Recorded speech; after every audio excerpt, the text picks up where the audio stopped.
आज हम देख रहे हैं इग्निशन सिस्टम। किसी एसआई इंजन यानी पेट्रोल गाड़ी में क्या इग्निशन सिस्टम होता है। इग्निशन सिस्टम क्या काम करता है? एयर फ्यूल मिक्सचर को करेक्ट टाइम पर इग्नाइट करता है। कब करता है? करेक्ट टाइम पर। 10 degree before TDC, 8 degree before TDC, 16 degree before TDC, 12 degree before TDC. पहले क्यों किया जाता है इसका? ताकि इस टीडीसी पर पहुंचने तक पूरा एयर फ्यूल मिक्सचर पूरी तरह से जल जाए और अधिक से अधिक पावर मिले। तो ये काम करता है डिस्ट्रीब्यूटर। कौन करता है? डिस्ट्रीब्यूटर। पर हमारे पास एक बैटरी है। इग्निशन सर्किट के पहले पार्ट्स, फर्स्ट है battery, then ignition switch. Ignition switch से एक तार गया कॉइल में, ठीक है। कॉइल, कॉइल क्या है? इग्निशन कॉइल एक स्टेप अप ट्रांसफार्मर है। क्या है? स्टेप अप ट्रांसफार्मर, जो कि इस 12 वोल्ट को हमें एयर फ्यूल मिक्सचर को जलाने के लिए चाहिए 25,000 से 30,000 वोल्ट। तो उतना स्टेप अप करना कि 12 वोल्ट को 25,000 वोल्ट में कन्वर्ट करने के लिए हमको कुछ न कुछ स्टेप अप ट्रांसफार्मर चाहिए। वो काम करती है यहाँ पर इग्निशन कॉइल। इग्निशन सर्किट में सबसे जो main coil, then ignition switch, सबसे पहले बैटरी, इग्निशन स्विच, फिर इग्निशन कॉइल, डिस्ट्रीब्यूटर। हमने यहाँ पर एक सेटअप बना रखा है दिखाने के लिए। डिस्ट्रीब्यूटर है, ये है डिस्ट्रीब्यूटर। इस डिस्ट्रीब्यूटर में ये डिस्ट्रीब्यूटर शाफ्ट है जो कि केम शाफ्ट से ड्राइव लेती है। कहां से लेती है? केम शाफ्ट से। केम शाफ्ट से ड्राइव क्यों लेती है? क्रैंक शाफ्ट से ड्राइव क्यों नहीं लेती? सारी ignition timing, valve timing is governed by the came shaft. Valve opening के ऊपर एंड क्लोजिंग के ऊपर ही ये डिपेंड करता है। कंप्रेशन स्ट्रोक के अंत में जब पिस्टन टीडीसी के थोड़ा सा नीचे रहता है, ठीक उसी समय स्पार्क प्लग द्वारा स्पार्क डिलीवर कर दिया जाता है। ये है डिस्ट्रीब्यूटर कैप। ये जो लगा हुआ है ये वैक्यूम एडवांस रिटार्ड मैकेनिज्म। यदि ये शाफ्ट इंजन 2000 आरपीएम से ज़्यादा स्पीड पर चलने लगेगा या 3000 4000 किलोमीटर 4000 आरपीएम पर चलने लगेगा, तो ये शाफ्ट कितने आरपीएम पर घूमेगी? यदि इंजन 4000 पे चल रहा है तो डिस्ट्रीब्यूटर की शाफ्ट कितने हजार पे चलेगी?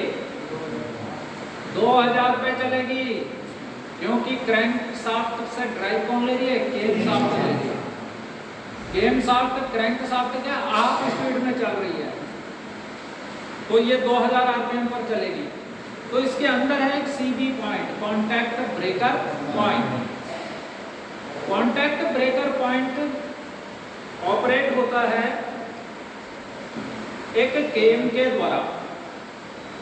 ये अभी हमने पूरा खोल के तुम्हें दिखा भी दिया।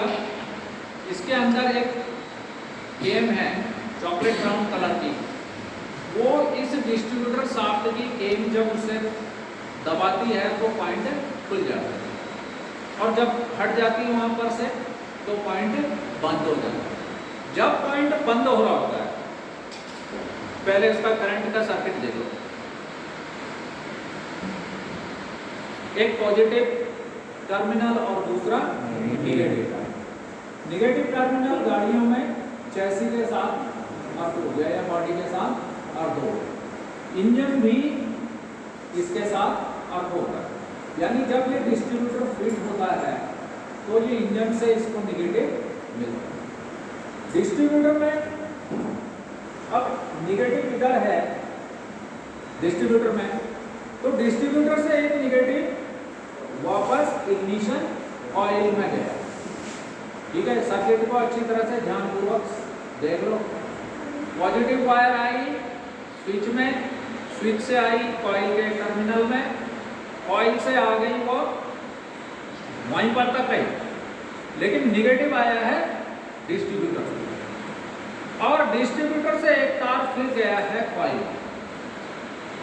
जब पॉइंट चिपका रहता है उस टाइम इस कॉइल के अंदर दो वाइंडिंग है, एक प्राइमरी वाइंडिंग और दूसरी सेकेंडरी वाइंडिंग।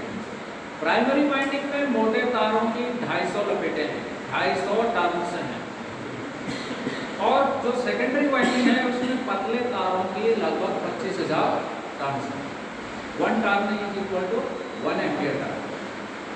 किसी भी कॉइल का जो वो उसके अंदर करंट की कैपेसिटी होती है वो 1 एम्पियर टर्न। जितने टर्न ज़्यादा होंगे उसमें 25,000 रखे, ताकि स्टेप अप करना है, स्टेप डाउन करना है तो ज़्यादा टर्नों वाली कॉइल से कम टर्नों वाली कॉइल की तरफ वो म्यूचुअल इंडक्शन होगा। ये जो इग्निशन कॉइल काम करती है यह म्यूचुअल इंडक्शन के प्रिंसिपल पर कार्य करती है। इस पर म्यूचुअल इंडक्शन क्या होता है?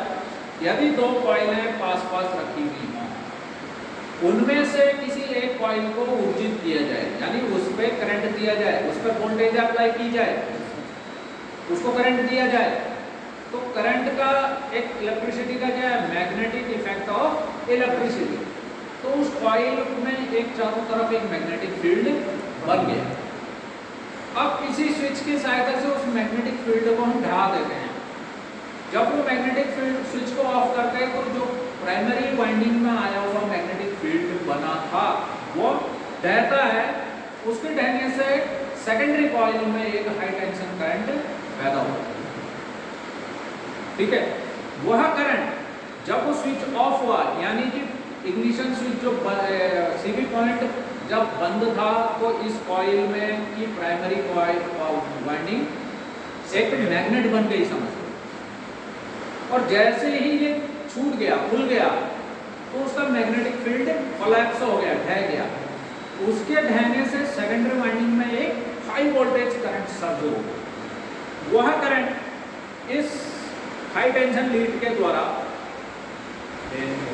ये डिस्ट्रीब्यूटर की कैप में आ गया। डिस्ट्रीब्यूटर की कैप मैंने तुम्हें खोलकर दिखाई दी। डिस्ट्रीब्यूटर की कैप में एक सेंट्रल इलेक्ट्रोड होता है, यहाँ कार्बन इलेक्ट्रोड। इसके द्वारा वो जो कि एकदम ऊपर होता है रोटर के, और रोटर डिस्ट्रीब्यूटर शाफ्ट में लगा हुआ है। अब जब डिस्ट्रीब्यूटर शाफ्ट घूमेगी तो यह रोटर भी घूमेगा।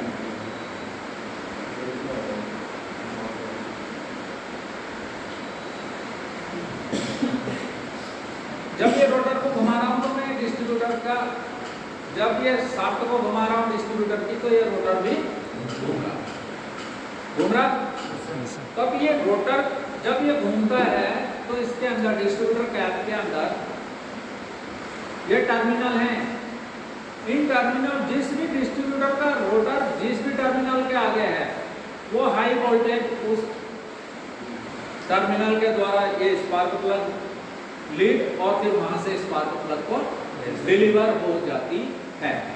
और इस तरह से कब होती है डिलीवर? इग्निशन टाइमिंग पर। वो ignition timing 8 degree before TDC भी हो सकता है, वो 10 डिग्री भी हो सकता है, वो 15 डिग्री 20 डिग्री भी हो सकता है, अकॉर्डिंग टू आरपीएम। आरपीएम के अनुसार उसको एडवांस और रिटार्ड होते रहता है। इसके लिए ऑटोमेटिक एडवांस रिटार्ड मैकेनिज्म लगा हुआ होता है। जब इंजन का आरपीएम कम होता है उस समय यह वैक्यूम के द्वारा टाइमिंग एडवांस होती है। और जब स्पीड ज्यादा होती है तो इसी डिस्ट्रीब्यूटर शाफ्ट के नीचे सेंट्रीफ्यूगल वेट लगे हुए हैं, क्योंकि इंजन का आरपीएम ज्यादा है तो केम शाफ्ट का आरपीएम भी ज्यादा होगा। तो इस शाफ्ट के घूमने से वो सेंट्रीफ्यूगल वेट बाहर को फैलेंगे और वो फैल के पॉइंट को खोल देंगे या देर तक चिपकाएगा। समझ में आ गई बात? इस तरह से ये दोनों सिस्टम एक साथ इंटीग्रेटेड होकर काम करते हैं। अब हम दिखाते हैं, तुम्हें इतना सब बोला, तुम्हें पता कैसा चला कि इसके अंदर स्पार्क हुआ या नहीं? कैसे करेक्ट टाइम पर स्पार्क होता है, स्पार्क प्लग कैसे स्पार्क करता है, स्पार्क कितना होता है, वो अभी हम तुम्हें करके दिखाएंगे। तो अभी हमारे पास ये बैटरी है। बैटरी की हमने पॉजिटिव वायर पॉजिटिव टर्मिनल से कनेक्ट की, इसका कनेक्शन दे दिया इग्निशन वायर पर। वहां पर क्या होता है कि वो इग्निशन स्विच में जाता है, यानी फ्यूज बॉक्स में जाता है। पहले फ्यूज बॉक्स से इग्निशन कॉइल में जाता है। फ्यूज क्यों लगाए जाते हैं? ताकि आगे सर्किट में कोई डैमेज ना हो। हाई वोल्टेज सर्ज के कारण, करंट हाई करंट के कारण ये पतली तारें गले ना। एक निर्धारित जितना चाहिए उतनी ही मात्रा में उसको करंट मिले। हमारे पास अभी ज़्यादा सेटअप है नहीं, इसी में मैंने तुम्हें स्पार्क कैसे करता है ये दिखाने के लिए इसके साथ जोड़ दिया। अब इंजन अर्थ होता है, इंजन को अर्थ सीधे बैटरी से मिला है, तो हमने भी यहाँ पर सीधे सीधे ये क्या है, सिलेंडर लाइनर, तो इसको हमने सीधे बैटरी से अर्थ कर है ना।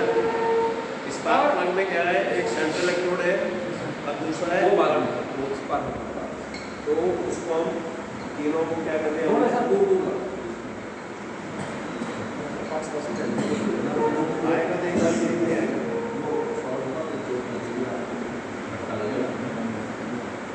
ये अभी हमने इसको जोड़ दिया।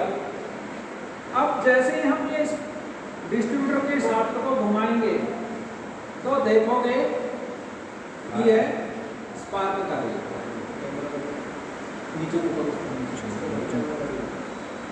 इधर ले आओ, उसको नजदीक ले आओ।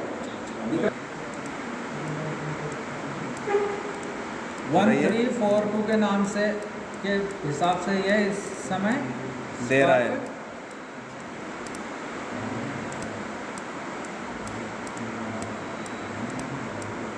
स्पार्क दिख रहा है, बाकी बच्चों को दिख रहा है। तुम आगे वो क्या देख पहले अगली लाइन, इस तरह से करेक्ट टाइम पर स्पार्क। ये देखो, और ये चिंगारी आ रही है, इसको हाथ से नहीं छूने का, आ रही है ना, बारी बारी आ रही है कि एक साथ आ रही है?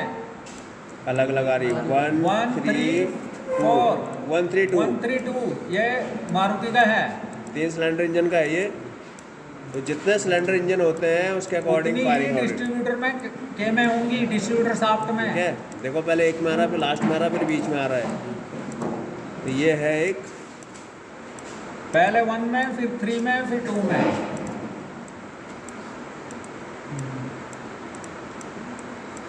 अब जिसने देख लिया साइड हो जाओ और हमें जिसने देख लिया वो चले जाए। दो और अजय कुमार दिख रहा है, हाथ से भी छू के देख ले, लगा लगा, जिसको डाउट है वो टच कर सकता है। टच कर सकता है, हाथ जलेगा तो स्पार्क है, तब तो पेट्रोल भी जलेगा। पार्किंग ये है बेटा इंग्लिश टाइमिंग चाहिए, और जो स्क्रू ड्राइवर इंसुलेटेड होना चाहिए। हमेशा कभी भी इलेक्ट्रिकल सिस्टम में काम करने के लिए इंसुलेटेड स्क्रू ड्राइवर होना चाहिए। तारों को हमेशा वायर कटर एवं स्ट्रिपर से छीलना चाहिए। आपके पास जो भी कॉम्बिनेशन प्लायर है, जो कि इलेक्ट्रिशियन का एक टूल है, बहुत है जरूरी टूल है ये इसका भी जो इंसुलेशन है वो उच्च क्वालिटी का होना चाहिए, कटा कटा इंसुलेशन नहीं होना चाहिए। हाई वोल्टेज में काम हो रहा है, यहाँ से 25,000 वोल्ट निकल रही है और नंगे हाथों से उसको छू के देखो, आ जाओ तो ये पता चल जाएगा कि यदि ग्लव्स नहीं पहने हो तो क्या हो सकता है। ठीक है, तो सावधानी रखनी है, जितने साइज का, जितने मोटी तार लगानी है, 30 mm की तार लगानी है, जो एज पर मैनुअल मैन्युफैक्चरर ने जैसा रिकमेंड किया है उसी तरह के उसी माप की तार होनी चाहिए। स्पार्क प्लग गैप को एडजस्ट, पहले सीधे पॉइंट के गैप को एडजस्ट करने के लिए फिल्टर गेज चाहिए। ये मारुति का डिस्ट्रीब्यूटर है, इसके पॉइंट का गैप कितना होता है? 0.35 mm। ये 0.35 mm की पत्ती निकाल के हमने इसका स्पार्क प्लग का गैप एडजस्ट कर दिया।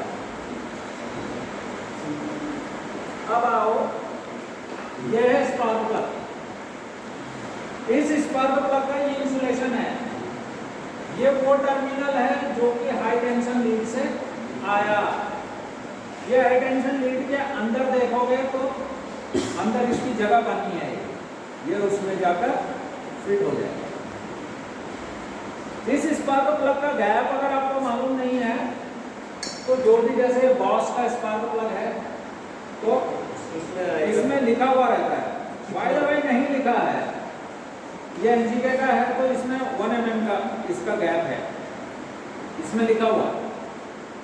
अगर नहीं लिखा है, कहीं भी नहीं लिखा तब भी अब स्पार्क प्लग के भाग देखो, ये इसका इंसुलेशन है, इसके अंदर ये जो है जहां जहां ये फिट हुआ है और ये टिप बाहर निकली हुई है, ये जिस पर मैंने फिलर गेज का मुंह रखा हुआ है, ये दिख रही है, ये है सेंटर इलेक्ट्रोड।